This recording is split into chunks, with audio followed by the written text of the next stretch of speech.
مزید بیانات کے لیے الشیخ حافظ حسین احمد کے چینل کو سبسکرائب کریں۔ الشیخ حافظ حسین احمد۔ قرآن کیا کہتا ہے کہ وہی حبیب نجار کہ جس نے انطاکیہ کی طرف بھیجے جانے والے پیغمبروں کو ان کی حمایت میں جب اعلان کیا اور واعظ کیا، یا قوم اتبعوا من لا يسألكم اجرا وهم مهتدون، یہ وہ لوگ ہیں جو اللہ کا پیغام تمہاری طرف پہنچانے کے لیے تم سے کسی قسم کا کوئی مطالبہ اور امید نہیں رکھتے۔ اور لوگوں نے کیا کہا جب اللہ کا عذاب آنا شروع ہوا کہ انہوں نے پیغمبروں کو جھٹلایا، پیغمبروں کی تعلیمات سے منہ موڑا، اب ان پر قحط سالی کا دور شروع ہوا۔ جب قحط سالی کا سامنا کرنا پڑا، مہنگائی کا سامنا کرنا پڑا، ان پیغمبروں کے پاس آئے اور اعلان کیا اِنَّا تَطَيَّرْنَا بِكُمْ، ہم تمہیں منحوس سمجھتے ہیں۔ آج جو ہمارے اوپر قحط سالی کا دور آیا ہے، جو مہنگائی کا سامنا ہمیں کرنا پڑ رہا ہے، اس کے ذمہ دار تم ہو۔ آج وہی بات علماء کو کہی جاتی ہے کہ علماء یہ مولوی قحط سالی کے ذمہ دار ہیں، ترقی کی راہ میں رکاوٹ ہیں۔ کسی زمانے میں ایک لیبر صحافی اپنے آپ کو مسلمان کہلانے والا، جس نے یہ مضمون لکھا تھا اور کئی قسطوں میں لکھا، کہنے لگا جس کا لباب خلاصہ نچوڑ یہی تھا کہ پاکستان کو حالت تنزلی میں دھکیلنے والا طبقہ مولویوں کا طبقہ ہے، ترقی کی پٹری سے اتارنے والا طبقہ مولویوں کا طبقہ ہے، ترقی کی راہ میں رکاوٹ اگر ہے تو وہ مولویوں کا طبقہ ہے۔ میں کہا کرتا ہوں کہ وہ زمانے میں ہم نے تو تمہارے مضامین پڑھے، آؤ تم ہماری باتوں کو دور دور تک سن رہے ہو، اس آیت سے بات کر کے دیکھو اور ہمیں بتلاؤ وہ کون سا پہلو ہے کہ مولوی نے تمہیں ترقی کی راہ سے ہٹایا ہو۔ مولوی کی بات ماننے میں تو ترقی ہے، دنیا اور آخرت میں ترقی ہے۔ تم نے ہمیشہ اہل دین پر اور دینی طبقے پر بھپتیاں کسی ہیں اور اپنی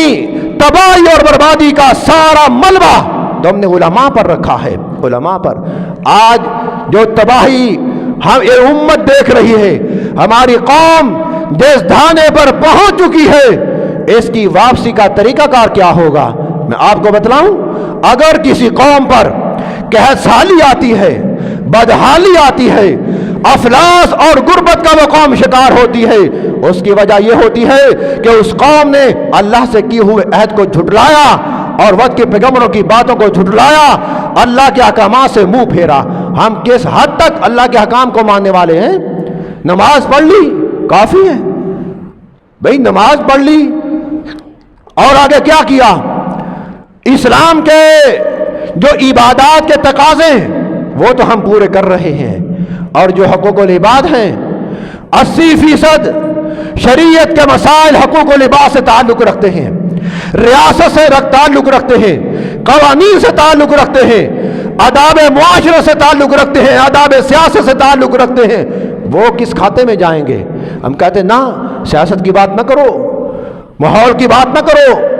ماحول جو ہے اس وقت قرآن و سنت سے میل نہیں کھاتا۔ یہ عجیب بات ہے کہ پٹری سے الگ ہو کر مرود الزام قرآن و سنت کو ٹھہرایا، اور دوسری جگہ قرآن پاک کہتا ہے کہ ان بستی والوں کے حالات ان لوگوں تک پہنچاؤ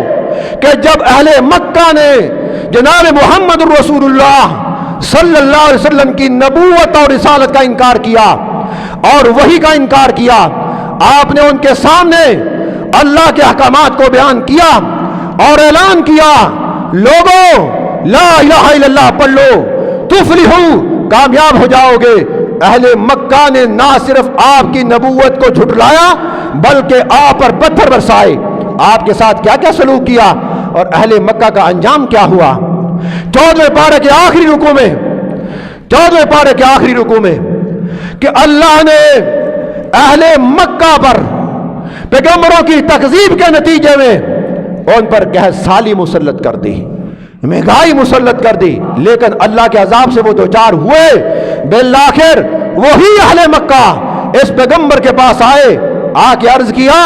اے محمد تو بڑا رحیم ہے، تو بڑا کریم ہے، اور تیری قوم آج کس عذاب سے دوچار ہے، اپنے رب سے دعا کر ہماری اس حالت کو بدل دے۔ وہ پیغمبر، وہ اتنا شفیق پیغمبر، اتنا رحیم پیغمبر کہ اپنی قوم کی حالت کو دیکھ کر اسے ترس آیا، دل میں رحم آیا، اللہ سے دعا مانگی کہ اللہ میں اپنی قوم کو اس حالت میں نہیں دیکھ سکتا، میری قوم بھوک اور افراط سے مر رہی ہے، اس قوم کی حالت کو بدل دے۔ یہ ایک واقعہ نہیں، موسیٰ علیہ السلام کی قوم کے حالات پڑھو، عیسیٰ علیہ السلام کی قوم کے حالات کو دیکھو، اور سورہ یاسین میں اس واقعے کو دیکھو۔ ہر جگہ ہمیں یہ ملتا ہے کہ وقت کے پیغمبروں کو جھٹلانے کے نتیجے میں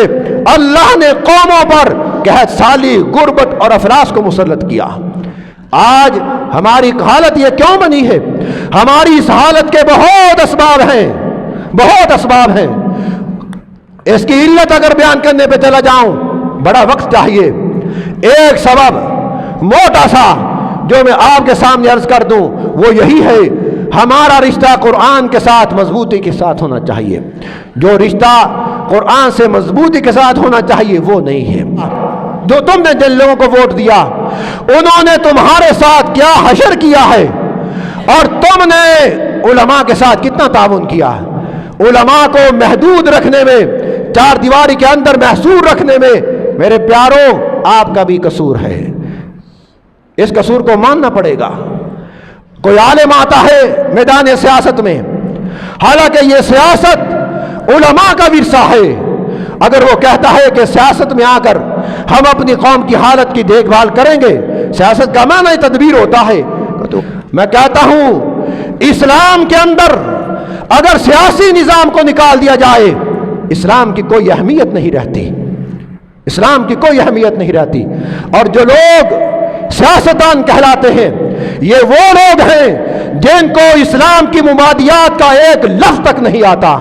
ان سے تم کیا توقع رکھو گے کہ اسلام نافذ کریں گے، تمہاری حالت کو سدھاریں گے؟ 70 سال 74 سال سے ان بدبختوں نے تمہاری حالت کو یہاں تک پہنچانے میں پورا کردار ادا کیا ہے۔ مانو یا نہ مانو، دل اس بات کی گواہی دے گا، ضمیر اس بات کو مانے گا کہ وجہ یہی ہے کہ جن لوگوں کے پاس اقتدار رہا ان لوگوں نے تمہیں سبز باغ دکھائے، اس کے علاوہ اور کچھ نہ کیا۔ اور علماء کے اقتدار کی باتوں میں کرتا ہی رہتا ہوں، بات پھر اس طرف لاتا ہوں کہ آج جس نتیجے پر، جس حالت پر ہم پہنچ چکے ہیں اس کی وجہ دینی تعلیم سے ہم نے منہ موڑا ہے، دینی تعلیمات سے منہ موڑا۔ ہزاروں نوجوانوں کو اکٹھا کرو اور ان سے کہو کہ ہمیں ذرا پاکی ناپاکی کے مسائل ہی ذرا بتلا دو، وہ پاکی ناپاکی کے مسائل سے بھی واقف نہیں ہیں، پھر اپنے آپ کو وہ بڑا بڑا لکھا کہلاتے ہیں۔ غصہ نہ کرنا، یہ نوجوان طبقہ جو پڑھا لکھا تعلیم یافتہ طبقہ کہلاتا ہے، میں ان سے یہ بات بھی کہہ دوں کہ اپنی تعلیمات کے ساتھ تھوڑا تھوڑا اسلام کا مطالعہ بھی رکھو، تھوڑا تھوڑا اسلام کا مطالعہ رکھو، اور کچھ نہیں، تاریخ اسلام کا مطالعہ کر لو، تاریخ اسلام کا مطالعہ کر لو گے، آج جو ہمارا رشتہ قرآن و سنت سے ٹوٹا ہوا ہے، رب کعبہ کی قسم یہ دوبارہ جڑ جائے گا۔